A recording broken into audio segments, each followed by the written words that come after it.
뉴욕 촌놈 월터의 뉴스. 다음 뉴스 가겠습니다. 가수 휘성 갑작스러운 죽음. 진짜 안타깝습니다. 안타까운 죽음입니다. 대한민국 발라드의 전설이 남긴 빈자리. 2025년 3월 10일 거의 3일 전이죠.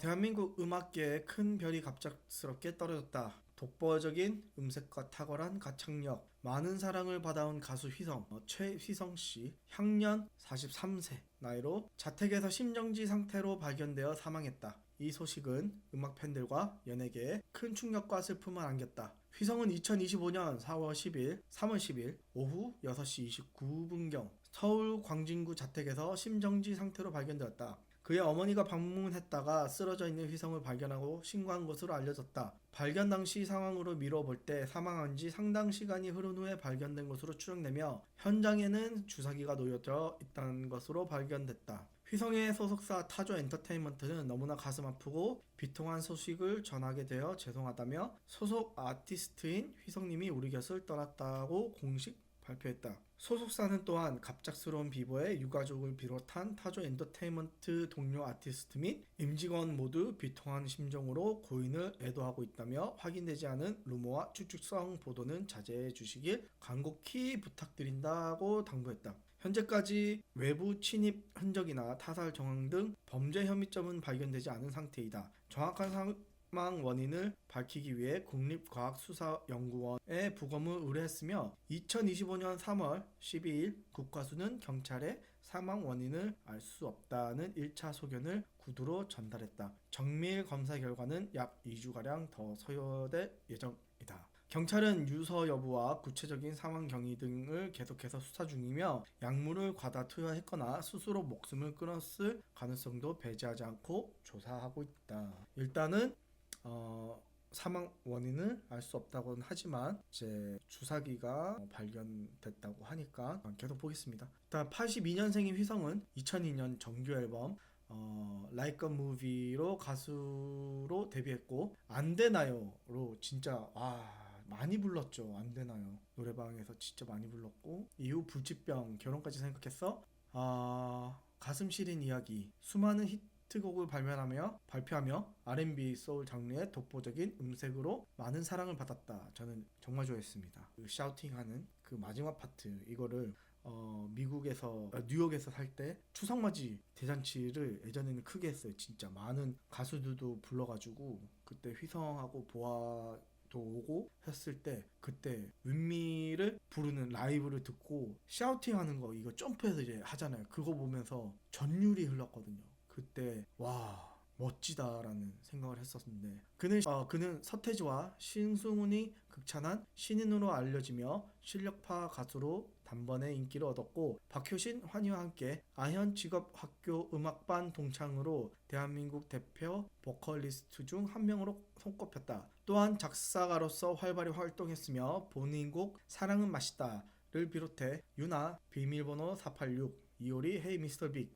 티아라 너 때문에 미쳐, 오렌지 카라멜 마법소녀, 트와이스, 댄스 더 나이트 어웨이 등 후배 가수들의 히트곡을 작사하며 프로듀서로서의 재능을 발휘했다. 휘성은 생전에 약물 문제로 여러 차례 어려움을 겪었다. 2021년에는 프로포폴을 상습적으로 투약한 혐의로 항소심에서 징역 1년에 집행유예 2년, 사회봉사 40시간, 약물 치료 강의 40시간을 선고받았다. 그는 2019년 9월 에서 11월 12차례에 걸쳐 프로포폴 약 3,910ml를 6,050만원에 매수해 약 10회 투약한 혐의로 재판을 받았다. 또한 2022년에는 우울증과 공황장애 증세로 고통을 호소했으며 같은 해 3월, 4월에는 수면 유도 마취제인 에토미데이트를 맞고 쓰러진 채 발견된 적도 있다.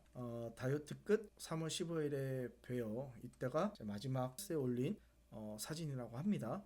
휘성은 사망 직전인 2025년 3월 15일에 대구 엑스코 오디토리움에서 가수 KCM과 합동 발라드 콘서트 더 스토리를 열 예정이었다. 그는 사망 며칠 전인 3월 6일 자신의 SNS에 다이어트 끝 3월 15일에 봐요라는 메시지와 함께 사진을 올리며 팬들과 소통했으나 갑작스러운 사망으로 공연은 취소됐다. 휘성의 갑작스러운 사망 소식에 많은 동료 가수들과 팬들이 슬픔을 표했다. 래퍼 창모는 멋진 음악들로 제 인생에 큰 영향을 주셔서 감사하다고 추모했으며 팔로알토는 첫 앨범 나오고 나서 첫 콘서트도 보러 갔을 정도로 20대 때 추억이 많은 가수인데 충격적이고 안타깝다고 애도했다. 정신의학과 전문의인 나종호 예일대학교 의과대학 조교수는 휘성씨의 노래를 참 좋아했다. 앨범을 수도 없이 반복해서 듣곤 했다. 고인의 사망 원인이 명확히 밝혀진 상황은 아니나 약물 과복역은 제가 가장 관심을 갖는 연구 분야라 더 마음이 아프다고 안타까움을 표현했다. 휘성의 갑작스러운 죽음은 한국 음악계에 큰 충격과 슬픔을 안겼다. 43세라는 이른 나이에 세상을 떠난 그는 독보적인 음색과 탁월한 가창력으로 많은 사랑을 받았으며 작사가로서도 활발히 활동하며 한국 대중음악 발전에 기여했다. 현재 경찰은 정확한 사망 원인을 밝히기 위해 수사 중이며 정밀 검사 결과는 2주에 나올 예정이다. 자, 여기서 정말 안타깝죠.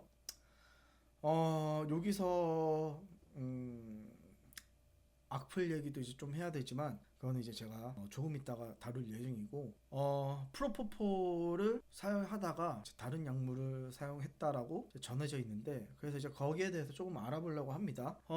애토미데이트, 아까 전에 애토미데이트를 과다 복용해서 한번 쓰러졌던 적이 있죠. 그래서 이거를 잠깐 알아보려고 합니다. 자, 휘성은 2020년 4월 애토미데이트라는 전신마취제를 투약하다가 실신 상태로 발견되었는데, 그는 외국인 B씨로부터 770만원 상당의 애토미데이트 31병을 구매한 것으로 알려져 있고, 이 사건은 애토미데이트의 오남용 위험성에 대한 사회적 관심을 불러일으키게 되는 계기가 되었다고 합니다. 애토미데이트는 제2의 프로포폴이라는 백색의 전신마취 유도제로 수면 내시경 검사나 수술 등에 사용된다고 합니다. 프로포폴과 작용 기전 및 수용체가 동일하지만 프로포폴이 2021년 마약류 향정신성의 의약품으로 지정된 것과 달리 애토미데이트는 전문의약품으로만 분류되어 있고, 애토미데이트는 프로포폴보다 심혈관계에 미치는 영향이 적은 것으로 알려져 있고, 작용 시간이 매우 짧아 1분 이내 효과가 나타나며 3분에서 5분 정도 지속된다고 합니다. 프로포폴이 마약류로 지정된 2010년 이후 애토미데이트의 사용량이 급증했다. 식품의약품 안전처에 따르면 애토미데이트 수입량은 2010년 6만 3천 개에서 2018년에는 52만 3,920개로 8.3배나 증가했다. 이는 프로포폴과 효능, 용법이 비슷한 애토미데이트가 대체 약제로 널리 사용되고 있음을 보여준다. 프로포폴이 전 마약류가 되니까 이제 아까 보셨듯이 2018년도에 휘성 씨가 이 프로포폴로 마약 그걸로 이제 재판을 받으셨죠. 그래서 대체제로 하신 게 애토미데이트가 되겠습니다. 자, 이제 부작용이 있겠죠. 이제 근경련이 이제 사용자 약 10%까지. 그래서 낙상 위험이 있다고 합니다. 갑자기 경직돼서 이제 이렇게 쓰러지는 거고, 후두 경련이 발생할 수 있다. 고용량을 투여하거나 중추신경 억제제와 병용 투여하면 단시간에 결친 호흡 마비가 일어날 수 있다고 합니다. 가장 잘 알려진 심각한 부작용은 일시적인 부신 억제로 단일 사용 후에도 6시간에서 8시간 동안 지속될 수 있다.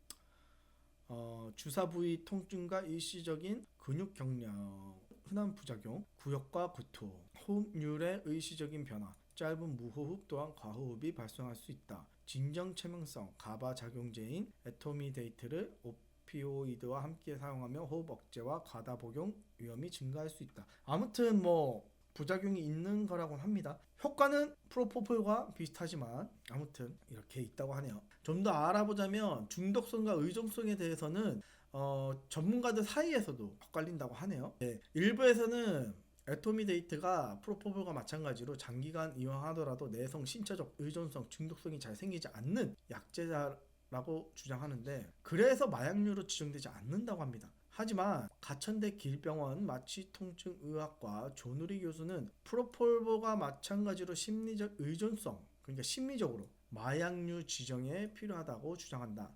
한국마약퇴치운동본부 마약퇴치연구소장을 맡고 있는 이범진 아주대 약학대 대 교수 역시 애토미 데이트는 프로포폴과 같은 계통으로 중독성이나 의존성이 없다고 보기는 어렵다. 즉 심리적으로 의존할 수 있다는 거죠. 약적으로는 아닐 수는 없겠지만 심리적으로 이거에 의존한다는 거죠. 왜냐면 이게 이제 편하게 잠잘 수 있고 뭐 그런 거니까 뭐 하는 거죠. 왜냐면 이런 사람들 많잖아요. 2011년 프로포폴이 지정된 이후 애토미 데이트의 오남용이 점차 증가했다는 사실은 이 약물이 실제로 중독성이 있음을 시사한다. 또한 애토미 데이트 불법 판매로 재판에 넘겨진 피고인 상당수가 프로포폴이나 필로폰, 대마 등 다른 마약류 약품을 같이 취급하고 있다는 점에서 다른 마약으로 쉽게 옮아갈 위험성이 있는 게이트 드러그, 즉 이거를 하다가 다른 마약으로도 넘어갈 수 있다는 거죠. 그래서 휘성의 사건 이후 식품의약 안전처는 2020년 6월 15일부터 애토미 데이트의 관리 강화를 위해 오남용 우려 의약품으로 지정을 했다. 이에 따라 용기나 포장에 오남용 우려의 의약품 문구를 표시하여 사용자에게 경각심을 주고 의약 분업 예외 지역에서도 병의원에서만 사용할 수 있게 되는 등 유통 관리를 강화했다. 최근 2025년에는 식약처가 애토미 데이트를 마약류로 지정하기로 하고 마약류 관리법 시행령 개정을 추진하고 있다. 이는 수년에 걸쳐 프로포폴 중독자 10명에게 애토미 데이트를 무분별하게 투약한 의사가 적발되어 6년을 선고받은 등 이런 게 있죠. 계속되는 오남용 사례가 발생했기 때문. 그러니까 의학적으로는 유용한 전신 마취제지만 심각한 부작용과 중독 위험이 있는 약물. 그러니까 중독은 없지만 심리적인 이런 중독성이 있다는 거죠. 이렇기 때문에 잘 쓰면은 유용한 전신 마취제가 되지만 오남용을 할 경우에는 심각한 부작용과 중독 위험이 있다. 휘성의 사례는 이러한 위험성을 잘 보여주는 사례로 약물의 남용이 개인의 건강과 사회적 비용을 증가시킬 수 있는 을 경고하고 있다. 현재 한국에서는 이러한 위험을 인식하고 규제를 강화하는 방향으로 정책이 변화하고 있다. 그러니까 이걸 어떠한 이유에서 이거를 이제 사용한지에 대해서는 저도 잘 모르겠어요. 이거를 전신 마취제 그러니까 어떤 사람들은 이거를 푹 자기 위해서 쉬기 위해서 라는 얘기가 많더라고요. 그러니까 잘 못 자서 편히 쉬지 못해서 그래서 이거를 찾는 사람이 많대요. 이거를 하면 그냥 아무 생각 없이 그냥 푹 잔대요. 전신 마취제니까 그냥 잔대요. 뭐 저는 푹 못 자서 술을 먹는 것도 있지만 그거랑 비슷할까? 아무튼 그렇습니다. 그래서 좀 위험한 거죠. 아무튼 이거랑 연관성이 있다고는 말 못해요. 왜냐면은 정확하게 사인이 나오진 않았지만 그치만 제가 말씀드리고 싶은 거는 이제 휘성이 2020년도에 이제 애토미 데이트를 오남용해서 한번 이제 정신을 잃은 상태에서 발견된 점이 있기 때문에 이제 제가 그냥 이거를 가져온 것 뿐입니다. 이것 때문에 휘성이 죽었다라는 거를 말하고 싶은 게 아니에요. 이거 있기 때문에 여러분들도 이런 게 위험한 게 있다라는 거를 저는 알려드리고 싶은 겁니다. 자, 그래서 이제 다음 뉴스로 넘어가면 이제 김세롬의 이제 죽음, 이제 새로운 진실.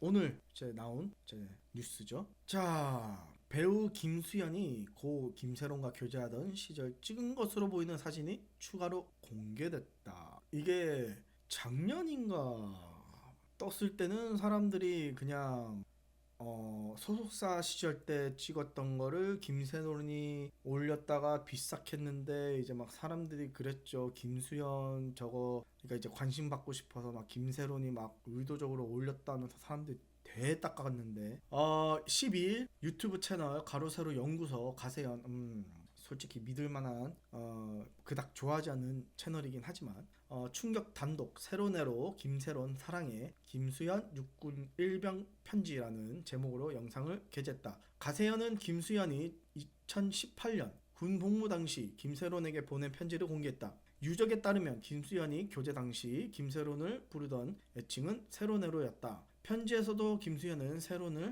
김세론을 세로네로라고 부르며 얼굴 보기 힘든데 마음이 어떤지 내 의지가 어떤지 막 부담 주면 안 되니까 가장 말할 수 있는 건 보고 싶어인가 라고 적었다. 당시 김세론의 나이는 18세였다. 김수현이 2019년에 스케줄을 위해 방문한 파리에서 보낸 엽서도 공개됐다. 그는 김세론에게 보낸 엽서에 세로네로야 나는 파리에서 술을 마셨는데 오늘 기념품점에서 엽서를 사서 펜을 잡았죠. 잔소리 잘하는 사람이 될게. 사랑해 세로네로 아주 그냥 대견하고 기특한 세로네로 맨날 미안할게 라고 썼다. 가세현은 김수현이 군대에 있을 때 김세론에게 보낸 셀카와 사적인 사진도 추가로 공개하며 뽀뽀 사진이 한두 장이 아니다. 김수현과 미성년자 시절 사귄 증거가 많다고 주장했다. 김세론 이모는 가세현과의 인터뷰에서 미안하다는 말을 해야 하는 거 아니냐, 얼마나 더 오픈해야지 인정할 거냐며 격앙된 반응을 보였다. 이어 중학생 때 가족들도 사귀는 거 몰랐다. 연예인들은 작품에서도 만날 수 있고 연예인들끼리도 연락할 수 있지 않냐며, 근데 계속 연락하고 군대 사진도 오고 이상하다고 생각해서 그때 알게 된 거다. 엄청 반대했다고 말했다. 그러면서 솔직히 처음에 엄마 나 누구랑 사귀어 라고 했겠냐, 부모는 이상하다 왜 저렇게 개인 사진을 보내지 이랬을 거 아니냐며 알고 나서 말렸다. 근데 세론이가 어린애 갖고 놀지 말라고 그랬다더라. 근데 김수현이 나 너 진짜 진심으로 아낀다, 진심이다 라고 애한테 그런 거다 라며, 세론이도 나이 많은 걸 모르겠냐, 나이 많은 사람이 자기를 갖고 노나 라고 해서 장난치지 말라고 한 거다. 나중에 세론이가 그걸 얘기해서 알았다고 토로했다. 김세론 이모는 김수현은 진심이라고 했다. 저 회사 갈 때도 다 봐준 거다고 했다. 사랑하는 사람이니까 책임질 것처럼 이라며 20대 초반에는 둘이 결혼 얘기까지 했다. 이런 얘기 구구절절하게 더 이상 하고 싶지도 않다. 진짜 시시비비 나중에 가려야 된다면 그건 법에서 가려야 할 문제라고 말했다. 특히 김세론 이모는 부모가 김수현과의 만남을 반대하지 않을 것을 탓하는 일부 네티즌들의 반응에 대해 반대 안 했겠냐, 김수현이 잘 나가고 돈 많으니까 잘한다고 했겠냐, 나이가 10살 이상 차이 나는데 라며 분통을 터뜨렸다. 한편 가세현은 지난 10일 김수현이 김세론이 미성년자이던 2015년 11월부터 6년간 교제했다고 주장했다. 그러자 김수현 소속사 골드 메달리스트 측은 도저히 묵과할 수 없는 허위 사실로서 당사는 가로세로 연구소의 허위 사실 유포에 대하여 취할 수 있는 가장 강력한 수준의 법적 대응을 검토할 예정이라고 밝혔다. 이에 가세현은 김수현과 김세론의 스킨십 사진을 공개했으나 김수현 측은 앞서 전해진 공식 입장에는 변함이 없다며 관련 의혹을 전면 부인했다. 사진을 보여드리겠습니다. 딱 봐도 어려 보이죠. 이게 이제 파리에서 갔을 때 편지, 사랑의 세로네로. 요거는 군대 있을 때 이리저리 휘둘러대는 뭐 써보기는 내로 생각하기 좋은 날 뭐 이런 거 자세히 보시면 나이가 미성년자일 때 2015년부터 6년간 2021년까지 사귀었던 걸로 판단하고 이제 주장을 했다고 합니다. 그래서 빠른 변제 초크드립니다. 디스패치 뉴스를 한번 보겠습니다. 자, 2024년 3월 골드 메달리스트가 김세론에게 채무 변제 내용에 관한 내용 증명을 보냅니다. 전 소속사가 대신 지불한 손해배상금을 상환하는 겁니다. 이제 내가 너희를 대신해서 돈을 냈으니까 이거 갚아. 기한은 2022년 11월 22일 의뢰인으로부터 그냥 7억이라고 할게요. 차양하며 이를 2023년 11월 31일까지 변제하기로 하는 금전 소비 대차 계약을 체결한 바 있습니다. 그러나 귀하는 위 대여금 채무의 변제기가 도래하였음에도 이를 변제하고 있지 않습니다. 조속한 시일 내 대여금 전액을 입금하지 않을 경우 민형사 상법적 조치를 취하겠다. 그래서 엄포를 놓았습니다. 김세로는 이때 한참 재판 중이었죠. 김세로는 소녀 가장으로 가족들을 부양해 왔습니다. 피해 배상금 지급으로 경제적 어려움을 겪고 있습니다. 이 사고로 가족까지 생활고에 시달리고 있습니다. 김세로는 골드 메달리스트 1호 연예인. 이 골드 메달리스트가 어디냐면 아까 말한 김수현이 있는 엔터테인먼트 삽니다. 그때 재계약이 불발됐고 이제 7억도 암묵적으로 정리됐다고 판단했을 겁니다. 그런 김세론에게 전액 입금과 법적 조치는 상당한 압박과 공포. 그가 손을 내밀건 김수현, 과거 연인에게 S를 쳤다. 자, 오빠 나 세론이야. 내용 증명서 받았어. 소송한다고. 나한테 시간을 넉넉히 주겠다고 해서 내가 열심히 복귀 준비도 하고 있고 매 작품에 몇 %씩이라도 차근차근 갚아 나갈게. 안 갚겠다는 소리 아니고 당장 7억을 달라고 하면 나는 정말 할 수가 없어. 안 하는 게 아니라 못 하는 건데 꼭 소송까지 가야 할까? 나 좀 살려줘. 부탁할게. 시간을 주라.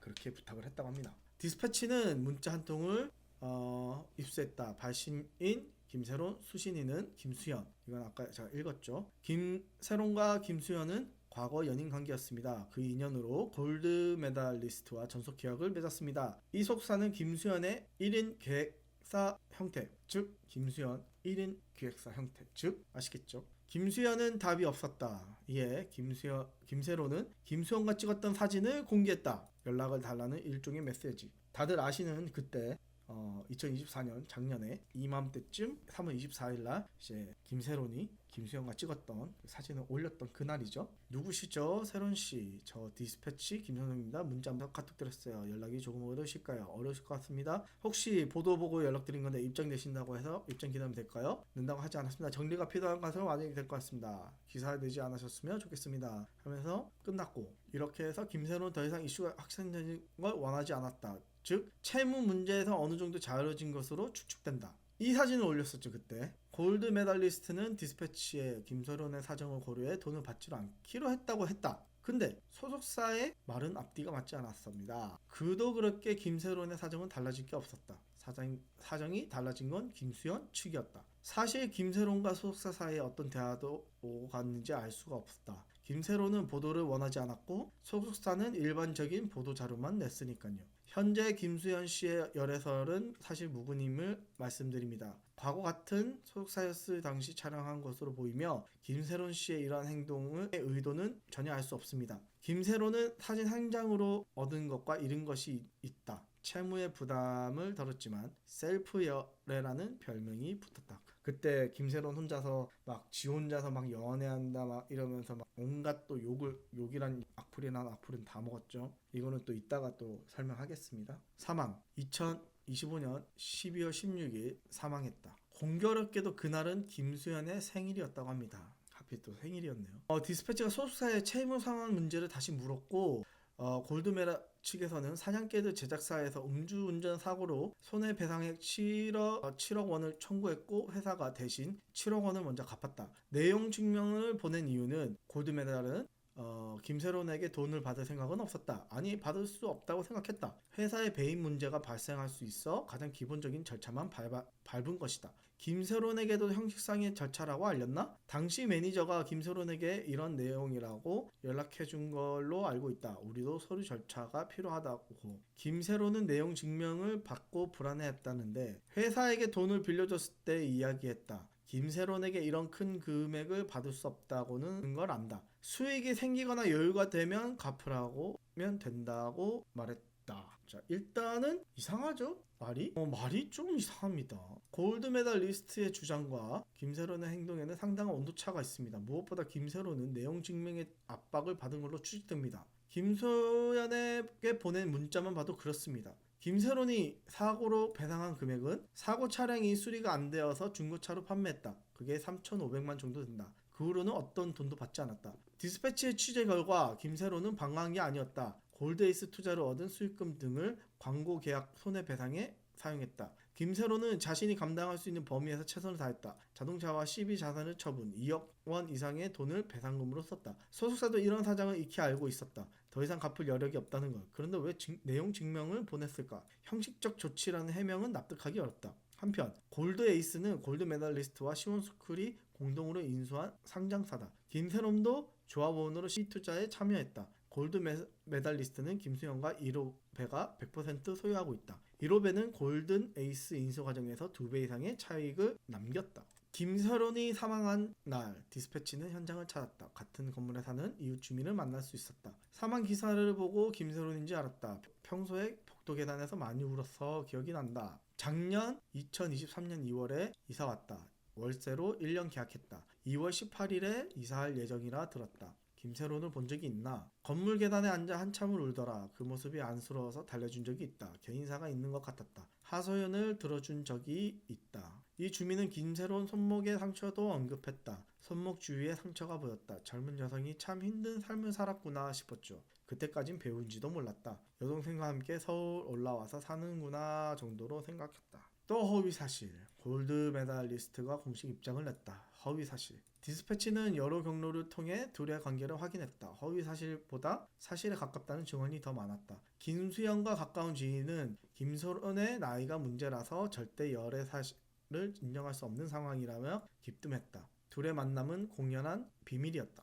허위사실, 사실무근 등으로 치부할 일이 아니다. 덕분에 김세로는 셀프라는 수식어를 달게 됐다. 이번 셀프 결혼, 김세로 웨딩 화보 비싹. 물론 이것이 고인을 죽음으로 몰고 간 이유라는 단정할 수 없다. 언론사 기사, 유튜버 확산, 대중의 시선과 복귀 좌절, 그리고 개인사 등 여러 문제 복합적으로 작용했을 것입니다. 다만 소속사의 대처가 아쉬운 부분은 존재합니다. 그들의 대응에 위축됐고 그들의 부인에 부정당했습니다. 한 배우를 지키기 위한 방법으로 그것이 최선이 되었을까요? 이게 지금 디스패치에서 나온 저겁니다. 얼마나 이게 참 일단 계속 보겠습니다. 네. 심각한 악플, 손가락 워리어들 진짜 세상에 있어서는 안 돼. 근데 뭐 절대 없어지진 않겠죠. 인터넷 세상인데. 2022년 5월 공교롭게도 음주운전 사고로 벌금 2천만 원 선고받고 연예계 활동 사실상 중단되고 이게 그녀를 향한 끊임없는 공격 시작점이 되었죠. 분명 비판받아야 될 잘못임은 저도 알아요. 진짜 이를 인정하고 사과하며 연예계 활동을 중단하고 자숙의 시간을 가지고 그러나 그 후에도 계속된 집요한 괴롭힘이 있었다. 자숙 기간을 가지면서 재기를 위해 했음에도 그가 감당해야 했던 비난과 외면은 인간적 한계를 넘는 것이었다. 팬들의 성명문이 보여주듯 악플러들의 공격은 중단되지 않았다. 특히 포털 이때 이거 진짜 말 많았죠. 이 포털에서 연예인들 이거 댓글 폐지하자 악플러들이 김세론의 개인 소셜미디어로 이동해 괴롭힘을 이어갔고 모욕죄 적용이 어려운 인스타그램 다이렉트 메시지로 활동이 되었고 SNS 게시물 하나하나가 조롱 섞인 헤드라인과 함께 또 기사로 이때 인터넷으로 기사 진짜 많이 했죠. 23년 카페 알바 논란처럼 그녀가 생계를 위해 노력하는 모습조차 실제 그렇지 않으면서 생활고를 경유착한다면서 취지의 악의적 보도도 이어졌다. 이때 기사 쓰는 사람들 진짜 이런 거 하나 물어가지고 인터넷에서 인스타그램에서 막 해가지고 막 진짜 악플도 장난 아니었죠. 한 가지 두드러진 사례로 지난해 3월 김세론이 동료 배우 김수영과 함께 찍은 사진을 켰을 때 셀프 열애설로 관심을 끌려 한다는 비난이 쏟아졌으며 양치기 소녀, 못 고치는 SNS 병 같은 자극적 제목의 기사들이 여론을 악화시켰다. 심지어 특별한 사건 사고가 없을 때도 그러니까 이거 한 연예 매체가 김세론 음주운전 후 3년 이젠 얼굴로 무력 시위 SNS에 얼굴 사진만 올렸다는 이유로 이런 표현을 했는데 찾아봤어요. 조선일보 3년 동안 이거 했는데 SNS에 얼굴 하나 올렸다고 반성 없는 자숙 이젠 얼굴로 무력 시위 언론에서 이따구로 때리니까 이제 언론에서 이따구로 하는데 언론이 이러는데 신문사가 이러는데 이씨. 김세론의 죽음은 한국 연예계 구조적 문제와 특히 여성 연예인들 적응되는 이중잣대 때 문화평론가 김원식은 BBC와의 인터뷰에서 한국에서는 법적 처벌로는 충분하지 않고 연예인들은 끝없는 비난의 대상이 된다.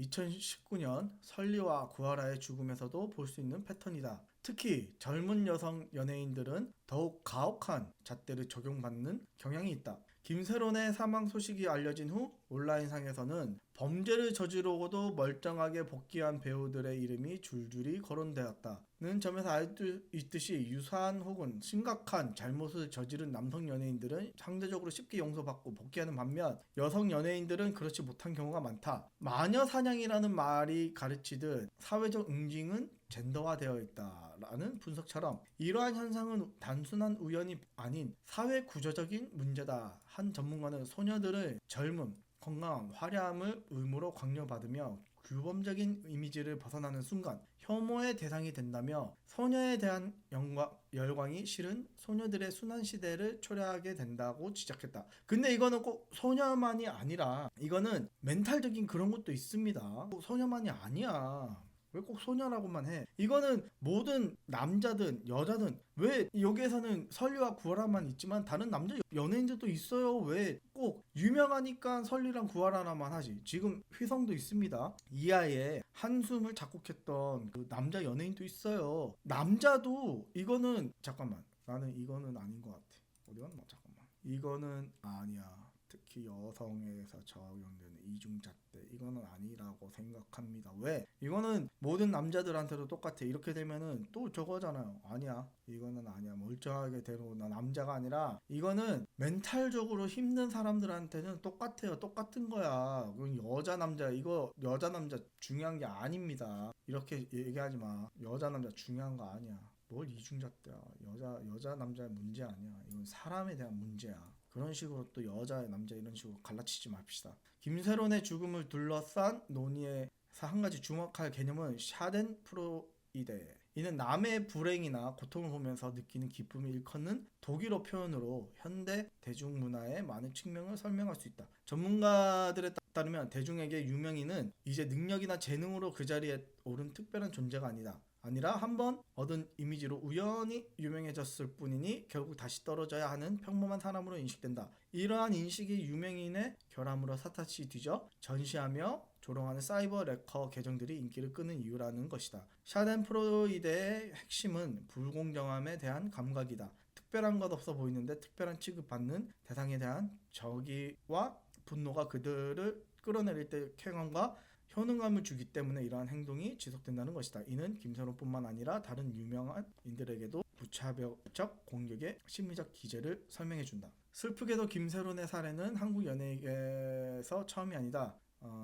설리와 구하라 2019년, 2013년에 이성균의 죽음에 이르기까지 유사한 패턴이 반복되고 있다. 그럴 때마다 사회는 잠시 충격을 받고 자성하는 듯 하지만 시간이 지나면 또 다른 상대를 향한 마녀 사냥이 시작된다. 2023년부터 휘성은 성형설과 함께 건강 이상설에 휘말리면서 악플에 시달려왔다. 이에 대한 고통을 참지 못한 그는 자신의 SNS에 통해 장난식으로 걸면 진짜 속상하니까 동물원 원숭이한테 먹이 던지듯 행동하지 마세요. 짜증 대폭발합니다. 악플러들에게 경고했고 이 호소는 단순한 불평이 아닌 한 인간이 느끼는 깊은 상처와 고통의 표현이었다. 휘성은 마치 자신이 동물원의 원숭이처럼 구경거리가 되어 사람들이 마음대로 던지는 먹이에 시달리는 상황을 비유적으로 표현했다. 휘성은 인터뷰를 통해서도 평소 악플을 하나하나 살펴보는 편인데 기분이 우울해지면 일주일 동안 한 끼도 안 먹고 외출하지 않은 적도 있다. 악플이 그의 일상생활과 신체적 건강에까지 영향을 미쳤음을 토로했다. 특히 그가 우리 엄마 악플 보시고 마음 아파하실까봐 걱정돼서 온몸이 떨리다다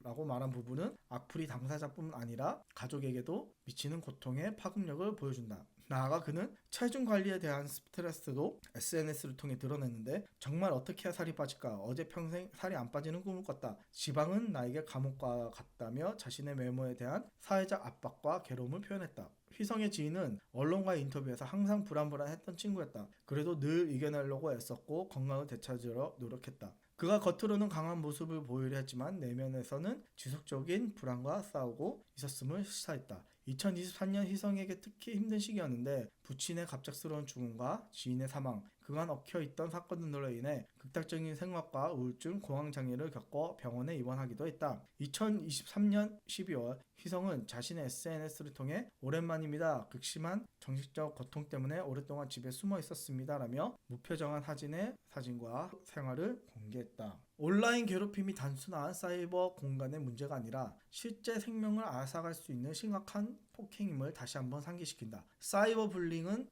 명백한 폭력이다 라는 인식이 사회 전반에 퍼져야 한다. 온라인에서의 무책임한 말 한마디가 누군가에게는 치명적인 상처가 될 수 있다. 휘성과 김세론의 죽음을 계기로 우리 사회는 온라인 괴롭힘과 악플 문화를 근절하기 위한 실질적인 변화를 모색해야 한다. 단순한 법적 처벌 강화뿐 아니라 언론의 보도 윤리, 플랫폼 사업자의 책임 강화, 그리고 무엇보다 우리 사회 전반의 인식 변화가 필요한 문제이다. 가장 강력한 목소리와 재능으로 많은 이들에게 위로와 감동을 주었던 휘성이 결국 타인의 악의적인 말에 깊은 상처를 입었다는 사실은 우리 모두에게 무거운 성찰을 요구한다. 더 이상 악플로 인해 소중한 생명이 사라지지 않도록 온라인 공간에서의 언어 폭력에 대한 인식을 재정립하고 적극적인 대응책을 마련해야 할 때문이다. 일단 김세론의 얘기를 보면 어린애를 데리고 1인 회사에 데려갔으면 끝까지 좀 책임을 졌어야 하지 않을까라는 생각이 듭니다. 어찌 됐건 간에. 그리고 이 모든 사태에서 봤을 때 이 언론사들하고 이 악플러들은 진짜 조심 또 조심. 이 사람들이 쓴 거에 사람들이 선동되고, 왜냐하면 뉴스라는 게 예를 들어서 한 사이트에서 똑같은 뉴스를 여러 개 찾아보진 않잖아요. 저야 뉴스를 여러 개 찾아가지고 비교해보고 뭐가 맞는지 이런 거를 한다곤 하지만 보통 사람들이 그러진 않잖아요. 그런데 그런 역할을 해야 되는 기자라는 사람들이 먼저 악플을 그러니까 언론이라는 사람들이 먼저 악의적으로 먼저 조회수를 올리기 위해서 이렇게 악의적인 글을 쓰다 보니까 이런 것만 보고 믿는 사람들이 더 있고 그런 희생자들은 근데 더 큰 문제는 이거를 이러고 난 다음에 다들 이런 댓글을 보잖아요. 그럼 다들 또 고인의 명복을 빕니다 하면서 또 이렇게 써. 근데 아까 보셨듯이 이런 일이 계속 반복된다는 거예요. 보셨잖아요. 희성 씨도 겉으로는 괜찮은 척, 튼튼한 척, 강한 척 했지만 속으로는 골마 있었고 김세로는 어린 나이에 자기보다 몇 살 많은 사람을 만난 거예요. 10살 넘은 사람을 만나서 그 사람한테 의지하고 소속사도 그쪽으로 가서 한 번의 음주운전 그 실수로 인해서 제대로 복귀조차 못하고 가장 멘탈 잡아줘야 되는 그 소속사는 재계약도 해주지 않고 그냥 버리기 바빴고 다시 재계하려고 노력하는 와중에 돈 갚으라는 이 내용 증명서까지 날려버리니 얼마나 힘들었겠어요.